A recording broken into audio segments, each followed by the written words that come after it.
I used to work the night shift at a mid-tier hotel just outside of town. It wasn't fancy, but it wasn't a total dump either. Just one of those places business travelers and road trippers stop at for the night. My job was mostly uneventful. Check people in, deal with the occasional drunk guest, and try not to fall asleep behind the desk. One night, around 2:30 a.m., I was doing my usual routine, watching gray security footage, scrolling through my phone, sipping a probably too old cup of coffee when I noticed something weird on one of the monitors. It was a motion alert from the 4th floor.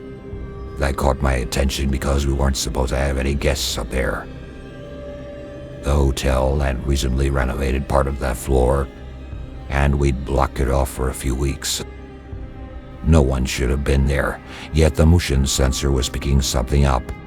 I figured maybe it was just a glitch, but I checked the system, and it said the movement came for room 414. Now here's the thing. Room 414 had been locked for months. I should have ignored it. Maybe it was a rat setting off the sensor or something, but my tired brain thought, let's be responsible, so I grabbed my keycard and took the elevator up. The 4th floor was unsettlingly quiet, the kind of quiet where your own breathing feels too loud. The hallway lights were dim, casting long shadows that made everything feel stretched and distorted. When I reached room 414, I noticed something that made my stomach drop. The door was slightly open. That was impossible. The maintenance guys had triple-checked the locks, and I knew for a fact I hadn't given a key out for that room. But there it was, just open enough for a sliver of darkness to leak into the hallway. I don't know why, but I felt watched, like something was standing just beyond that crack, peering out at me. I almost called out, but something told me I wouldn't like whatever answered. I took a deep breath, pushed the door open, and flicked on the light. The room looked normal. Mostly clean bed, empty desk, nothing out of place. But the air was wrong. It was ice cold, colder than the rest of the hotel, and it smelled stale like old damp wood and something faintly metallic. Then I saw it. The closet door was open just a few inches. I swear at that moment my whole body locked up. Because I knew I hadn't opened that. Every horror movie instinct was screaming at me to get the hell out, but for some reason I stepped forward. Maybe I was trying to prove to myself that it was nothing, that my mind was just messing with me. I reached out and swung the closet door open. Empty. I actually laughed, more out of relief than anything. But then, just as I was about to turn away, something caught my eye on the closet wall near the floor. There were deep, jagged scratch marks. They weren't random either. They looked deliberate, almost like someone had clawed at the wood over and over, trying to carve something. And beneath those scratches, in faded, smudged red lettering, were 4 words. Don't let it out. At that point, my body decided for me. I bolted. I locked the door, ran back to the lobby, and sat there shaking until my shift ended. I didn't check the cameras. I didn't go back up. I just pretended none of it happened. The next day, I told my manager about the room being open, and he just nodded like he already knew. He told me to ignore it, that it was one of those things and the hotel had been around a long time. He said maintenance would check it out. A week later, I noticed something on the motion logs. Room 414. It was active again. But this time, I didn't go upstairs. I tried to pretend I didn't see it. I really did. But the more I ignored it, the worse it got. The motion alerts started coming in every night. 2:30 a.m., 3:15 a.m., 4:07 a.m., always from room 414. At first, I convinced myself it was a glitch, Maybe the sensor was faulty, but then other things started happening. One night, I heard footsteps. I was alone in the lobby, scrolling through my phone when I heard them, faint but deliberate, coming from above me. Slow, dragging footsteps. At first, I thought maybe a guest had wandered up there by mistake, but when I checked the system, no key cards had been used on the 4th floor. I stared at the ceiling, listening. The steps moved from one side of the hall to the other, back and forth, like someone pacing. Well, I called my manager, told him we had a possible trespasser. He told me the same thing as before. Ignore it. That was the first time I actually got pissed.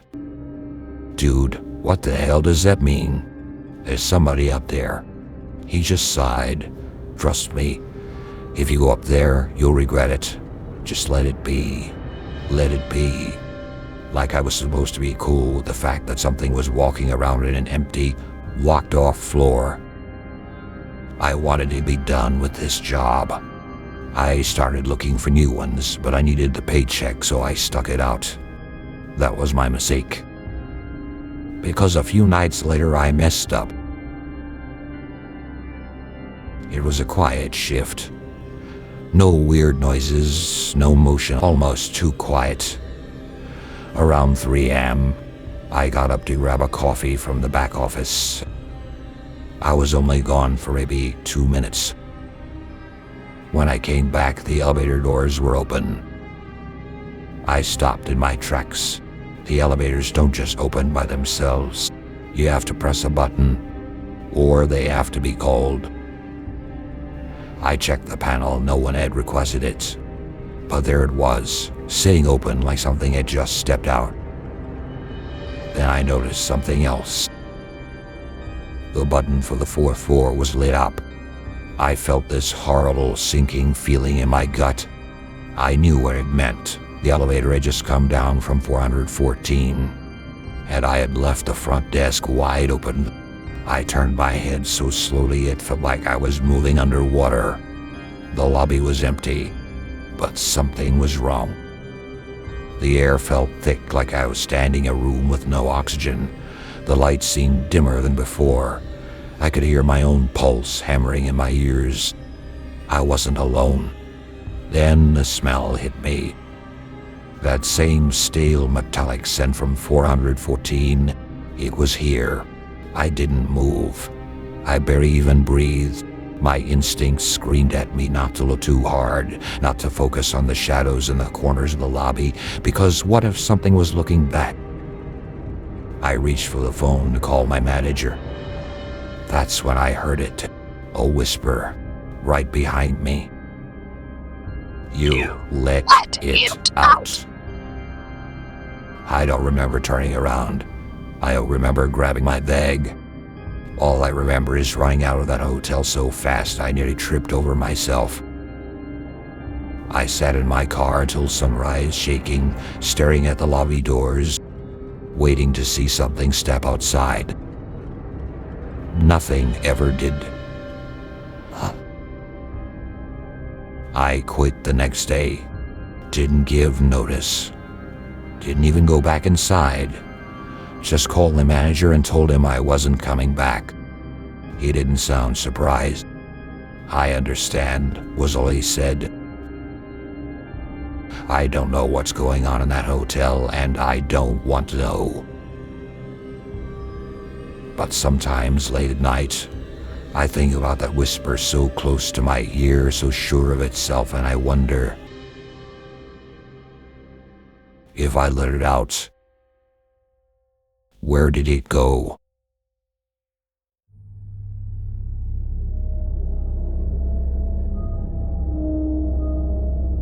All right, picture this. You're on a family road trip. The kind where everyone's arguing over the playlist. The kids are whining about needing to pee every 5 minutes, and you're just praying the GPS doesn't lead you into some backwoods deliverance situation. That was me last summer. Me, my wife Jen, and our 2 kids, Ellie, who's 8, and Max, who's 11, took a week-long drive from Illinois down to Tennessee. Nothing fancy, just some hiking, maybe a tacky tourist trap or two. And yeah, I'll admit it. I'm the cheapskate who books the budget hotels. Why spend $200 a night when $60 gets you a bed and a roof, right? Well, after this trip, I might have learned my lesson. 3 days on the road, and by the time we rolled into this little town outside Nashville, we were wiped. It's 9 p.m. The kids are cranky. Jen's giving me the silent treatment because I missed a gas station an hour back, and I just want to crash. The hotel, the Clover Motel, one of those single-story joints with doors that open straight to the parking lot, faded sign with a shamrock, flickering street lights, and that classic motel smell. Mothballs, cigarette smoke, and a hint of desperation. I check us in. The clerk, older lady, has me the key to room 12. Quiet night, she says, barely looking up from her crossword. Enjoy your stay. Yeah, sure, lady. We drag our bags inside. It's what you'd expect for the price. 2 dull beds with those scratchy floral comforters. A TV straight out of the 90s. Mustard-colored carpet, probably hiding a decade of stains. The walls, thin. I can hear the guy next door snoring, but whatever. It's just one night. Max claims the bed by the window because he's older and deserves it. Ellie's complaining the room smells like old socks. She's not wrong. But hey, it's just a survive till morning, right? We order pizza, watch some blurry cable TV, and by 11 p.m., we're all out cold. Sometime in the middle of the night, I wake up. It's pitch black, no street lights through the curtains. I'm lying there half asleep, trying to figure out what pulled me out of my dream about winning the lottery. Then I hear it. A voice. Low, muffled, like someone talking through a pillow. It's coming from the wall behind my head, the one separating us from room 11. Probably a couple talking late, right? I roll over, shove the pillow over my ears, and try to sleep. But it doesn't stop. Not loud enough to hear words, just a steady rhythmic murmur, like whispering. I glance at Jen, out cold. The kids, dead to the world. I tell myself I'm overreacting, close my eyes, and eventually drift off. Morning comes, I'd mostly forgotten about it. We grab some stale muffins from the continental breakfast, which is just a sad coffee pot and pastries that taste like cardboard. I joked Jen about the whispering. Yes, our neighbors had a deep convo last night. She shrugs. Didn't hear a thing. We pack up and load the car, but when I glance at room 11, door shut. Curtains drawn, no car parked in front. Weird, but whatever. Maybe they left early. We check out and hit the road. Until that night, our day goes sideways. The hiking trails are closed. Max gets sick from a gas station hot dog, and by the time we're heading back, it's late again. Jen suggests staying at the Clover one more night. It's convenient, she says. She's too tired to care. I'm not thrilled, but I agree. We roll in around 10 p.m., same clerk, same room. Kept it open for you, she says with this weird little smile. Creepy, but fine. Same routine, pizza, TV, bed. Only this time, something feels off, like the room's watching us. I wake up again. 2:43 a.m. Heavy darkness. The air smells sharper. Then I hear it, the whispering. Clearer this time. More than one voice. Like a crowd murmuring. Too low to make out words, too loud to ignore. I nudge Jen. Hey, you hear that? She groans. What? I point at the wall. Listen. She sits up, rubs her eyes. We both go silent. The whispering stops. Dead silence. She glares at me. You're imagining things, but I know what I heard. I can't let it go. I get up, bare feet on that gross carpet, cold, sticky in spots. I press my ear to the wall. At first, nothing. Then, soft teasing, whispers curling through the plaster, slipping into my head. I swear I catch a word this time. My stomach drops. I knock. 3 hard raps. The whispering stop. Then a knockback. Slow, deliberate. From the other side, I stumble back, nearly trip over Max's sneakers. Jen's awake now, whispering, "What the hell are you doing?" There's something in the wall. She thinks I'm nuts, until the whispering starts again. Louder, faster. Ellie sits up, rubbing her eyes. "Daddy, what's that noise?" Max groans, pulls the light over his head, but I see his eyes wide, scared. Jen hears it now, too. It's next door, she says, but I'm already at the door, yanking it open. Stepping outside, the night air biting my skin. Room 11 is dark. No lights, no car, empty. Back inside, the whispering is everywhere. Ceiling, floor, the room is alive with it. I grab Jen, shake the kids awake. We're leaving now. We throw stuff in bags. Ellie starts crying. Someone saying my name. I freeze, because I hear it too. Ellie hissed through the wall.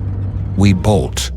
Shoes forgotten, bags half-packed, piling into the car. I peel out of the lot, tires squealing. I don't look back. Next day, I call the Clover Motel. The clerk, same raspy voice. "Oh, room 11. That's been vacant for weeks. Plumbing issue. No one's in there." I didn't believe her. Later, I looked up the place online. People have heard voices there. Seen shadows in an empty room. One guy said it was built on an unmarked graveyard. No proof. But after that night, I don't need any. All I know is those whispers knew my kid's name, and I'll never stay in a cheap motel again.